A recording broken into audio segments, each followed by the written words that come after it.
is World News Tonight with David Muir. Good evening. We begin tonight here with the breaking news. Just moments ago, former Secretary of State Hillary Clinton emerging, walking up to the podium following more than 6 hours of her testimony before the House panel investigating Jeffrey Epstein. Just a short time ago, Secretary Clinton taking reporters' questions after the closed-door hearing. She had urged the committee to make the hearing public so the American people could see her full answers to every question. They did not agree to it. In her opening remarks to the committee, Secretary Clinton saying if the committee is, quote, serious about learning the truth about Epstein's trafficking crimes, it would ask President Trump directly under oath about the tens of thousands of times he shows up in the Epstein files. Mrs. Clinton accusing Republicans of protecting, quote, one political party and one public official. Rachel Scott leading us off from where the hearing was held in Chappaqua, New York tonight. Tonight, a defiant Hillary Clinton testifying for hours before the Republican-led House Oversight Committee investigating sex offender Jeffrey Epstein. I don't know how many times I had to say I did not know Jeffrey Epstein. I never went to his island. I never went to his homes. I never went to his offices.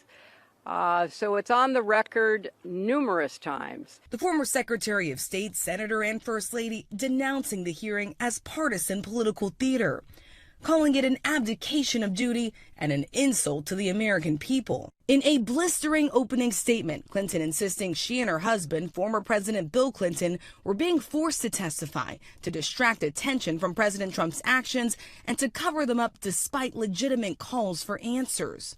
And then she sat for hours of questions. It was disappointing that they refused to hold a public hearing, so I wouldn't have to be out here characterizing it for you. You could have seen it for yourself. Though they would not let Clinton testify in public, Republicans still looking for a political advantage. Why did you send the picture? Why not? Congresswoman Lauren Boebert secretly snapping this picture, sharing it with conservative influencer Benny Johnson, who then posted it online.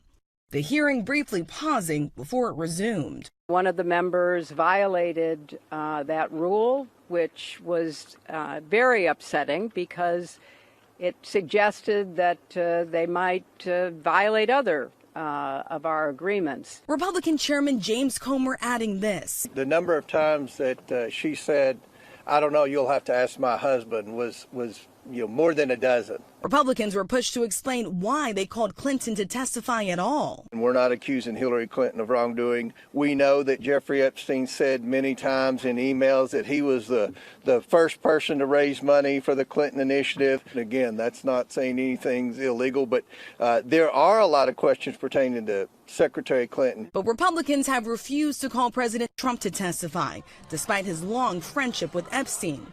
Clinton today making light of some of the questions they asked her. It then got, at the end, quite unusual because I started being asked about UFOs. Clinton saying if the committee is serious about learning the truth about Epstein's trafficking crimes, it would not rely on press gaggles to get answers from our current president on his involvement. It would ask him directly, under oath, about the tens of thousands of times he shows up in the Epstein files.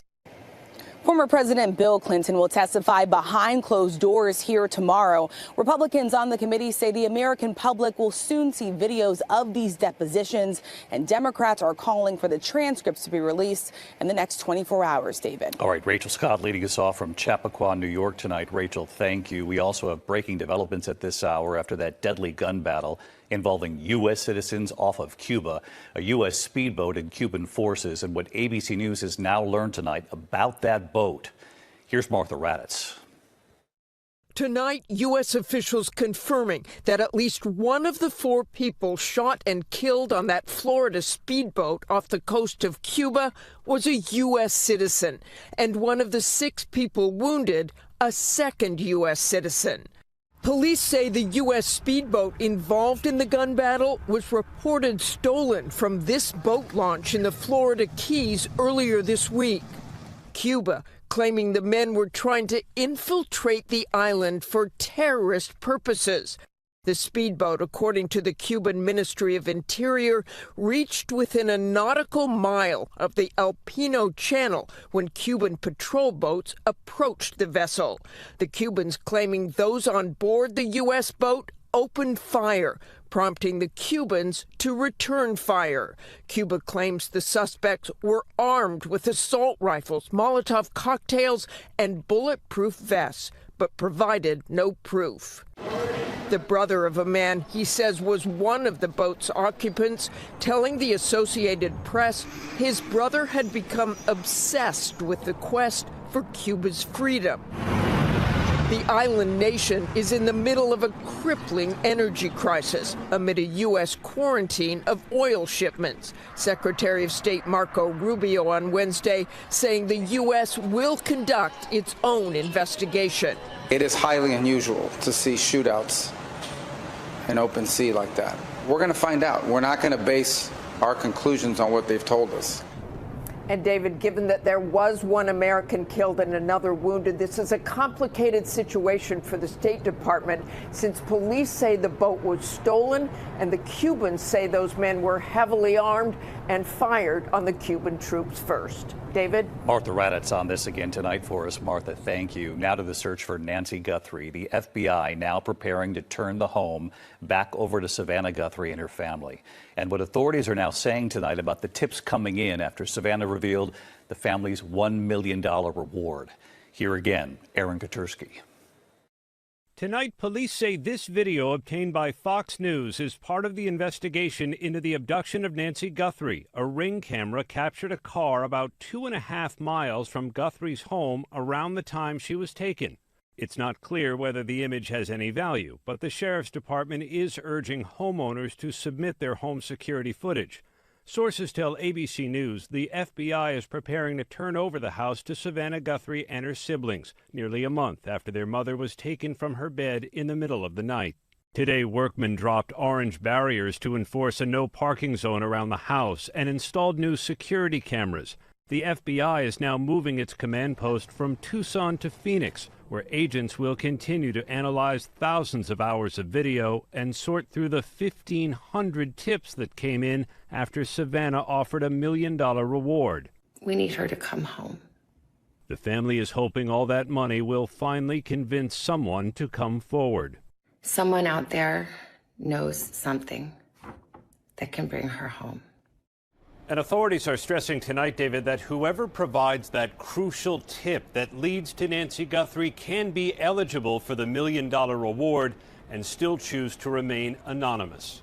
David? Aaron Katersky on the Nancy Guthrie case again tonight. Thank you, Aaron. Next this evening here, sources telling ABC News a convicted stowaway who once got on a Delta flight from JFK to Paris with no boarding pass, no passport. They say she's done it again, boarding yet another flight, this time from Newark to Milan.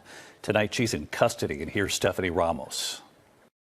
Tonight, an infamous frequent flyer is allegedly racking up more miles. Sources tell ABC News Svetlana Dali, already convicted of flying overseas as a stowaway, snuck onto another international flight and is now in custody in Italy. The sources say Dali flew to Milan overnight after sneaking onto a United flight from Newark.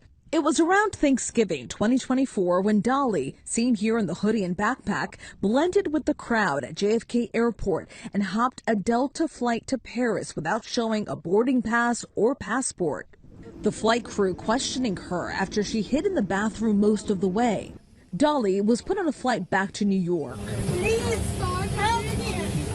I don't want to go to United States. Where she was later convicted and sentenced to time served plus a year of supervised release. The judge said she needed treatment for mental illness. My actions were directed toward only one purpose, she said, to save my life.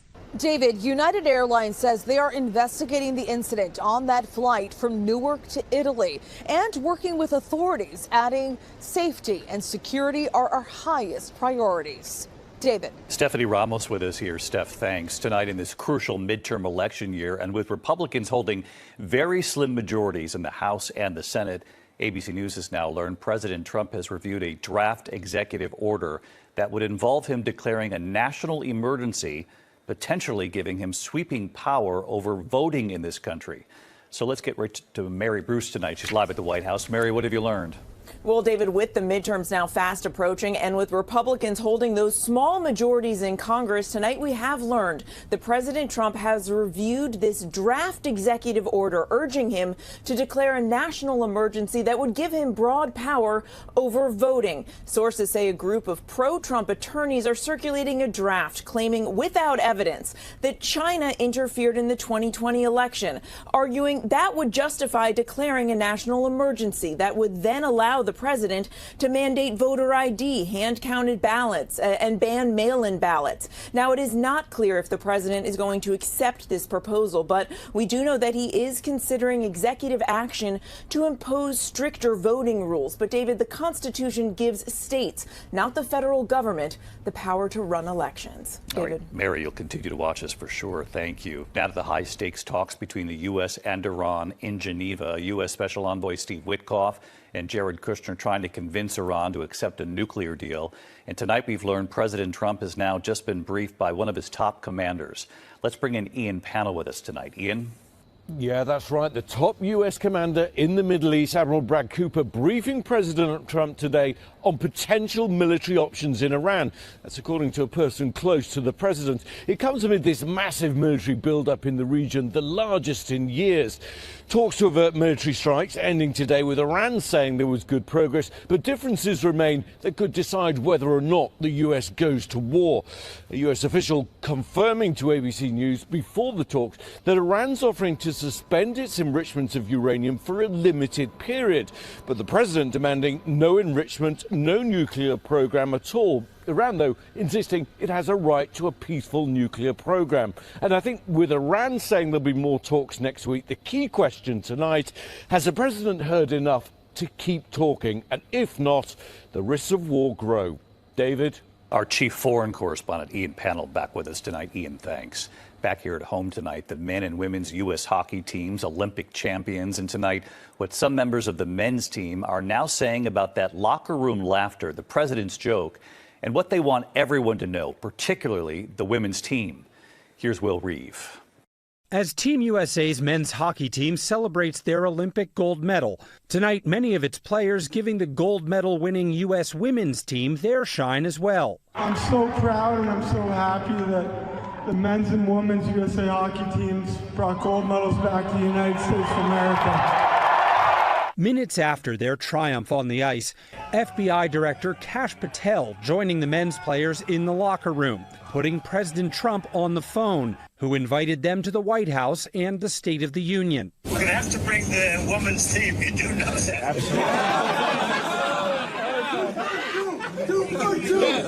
I do believe I probably would be impeached, okay? Now, some of those players regret their locker room laughter. Certainly sorry for how we responded to it in that moment. You know, things that just happened really quick there. And if you know the men's team and if you know the relationships that we have, the amount of time that we've spent, you know, with the women's team and how we've supported them, it's certainly not reflective of how we feel. Goalie Jeremy Swayman saying this. We should have reacted differently. We know that we are so excited for the women's team. We have so much respect for the women's team, and to share that gold medal with them is something that we're forever grateful for. Tonight, women's team captain Hillary Knight reacting to the president's joke. I thought it was sort of a distasteful joke, and unfortunately, that is overshadowing a lot of the success. We're just trying to focus on celebrating the women in our room. David, we saw the U.S. men's team visit the White House and attend the State of the Union on Tuesday. The women's team declined the president's invitation, citing other commitments. The president says that a White House visit from the women's team is in the works, but so far nothing appears to be scheduled. David. This country celebrating the men and the women tonight, and Will Reeve, we thank you. Next tonight here, we're tracking two new winter storms moving into the east, so let's get right to WABC Chief Meteorologist Lee Goldberg back with us tonight. Hey there, Lee. David, some melting the next 2 days in the Northeast. Then we're tracking more snow for the first morning of March. This is a storm moving quickly from the northern plains into the Midwest on Saturday. Light snow in Chicago. Then it's on to the Ohio Valley and Northeast by Sunday. Generally light snow coating to an inch here in New York. Second storm means snow, ice, and rain to the Midwest Sunday night. That goes to the Mid-Atlantic on Monday. In terms of snow, it's Virginia to D.C., maybe south of New York City. We'll watch the track. By Tuesday and Wednesday, more snow, ice, and rain in the Northeast. David? All right. Lee Goldberger, thanks to you again. When we come back here tonight, authorities on this alarming video right here. A suspect arrested, accused of trying to poison the couple he was living with. They say surveillance shows him spraying this unknown substance on their food and what they think it was. Also, look at this, the chairlift scare at a well-known resort. A skier flipping under the safety bar, dangling there, 2 other skiers holding on. And then later, you have to stay tuned for this Home Sweet Home, America Strong tonight, the discovery underneath this cabin, the mama bear and her 3 newborn cubs, and what authorities have decided to do tonight and why in a moment here. Tonight, here the alarming video and allegations of attempted poisoning. A couple in Santa Clarita, California says their roommate, seen in this video here, is spraying their food with what they believe is insect poison. Timothy Bradbury was arrested after the couple checked their surveillance cameras. Bradbury has been released tonight. Authorities are investigating. Some terrifying moments in Big Bear, California. A skier slipping underneath the safety bar of the lift right here, dangling in the air. The skier's chairmates holding onto the skier. All 3 skiers reaching the unloading station. No one was hurt. When we come back tonight, remembering a star of Father Knows Best and Dolly Parton's new gift tonight. And this is incredible, what she's done. To the index of other news tonight, a passing to note tonight. Lauren Chapin, best known for her role as the youngest child in the TV classic Father Knows Best, has died. Chapin played Kitty in nearly all of the show's 200 episodes from 1954 to 1960. She gave up acting in her teens, went into business, became a minister.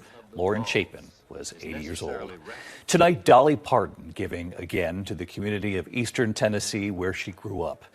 Dolly partnering with a nonprofit hospital, Children's Hospital in Knoxville, now renamed for her, the Dolly Parton Children's Hospital. Tonight, Dolly saying every child, quote, deserves a fair chance to grow up healthy, hopeful, and surrounded with love. And Dolly is full of love. When we come back here tonight, America Strong, the discovery under a cabin, you'll see it, the mama bear, her 3 newborn cubs, and what authorities have decided to do tonight. You'll see it. Finally tonight, a mama bear and her cubs, America Strong. Tonight in Lake Tahoe, right underneath the cabin, right there, look at this. A mama bear and her 3 newborn cubs settling into a crawl space. Their new home sweet home found by mom for her newborns this winter. The nonprofit Bear League documenting the new family. For years now, the team there helping to keep the bears and the community safe. Reminding families to secure their crawl spaces underneath their homes for this very reason. Go, go, he's out. They've helped get bears out before. Go, go, go. But this time, when they got a call a few weeks back about a bear under a house who they've named Rose, Rose then gave birth to triplets they've named Echo, Oakley, and Storm. The nonprofit now closely monitoring them. Tonight telling us the man living upstairs in that cabin is okay with his visitors. And they're glad, because newborns can't be moved without endangering them. So for now, they're going to live right there under the cabin until spring. Right here tonight. How you doing, David? Ann Bryant, founder and executive director of the Bear League. I'm just getting ready to go check on Rose under the cabin with her triplets. Our main goal, besides making sure they're safe when they're under homes, is to try and encourage people to secure their crawl spaces before the bears get in. Okay, I'm going to go say hi to Rose. You guys take care. You take care, too, and keep us posted. They found a home till spring. Good night. David Muir, the most trusted anchor in America, the most watched anchor in America. Thank you for making World News Tonight with David Muir the #1 newscast.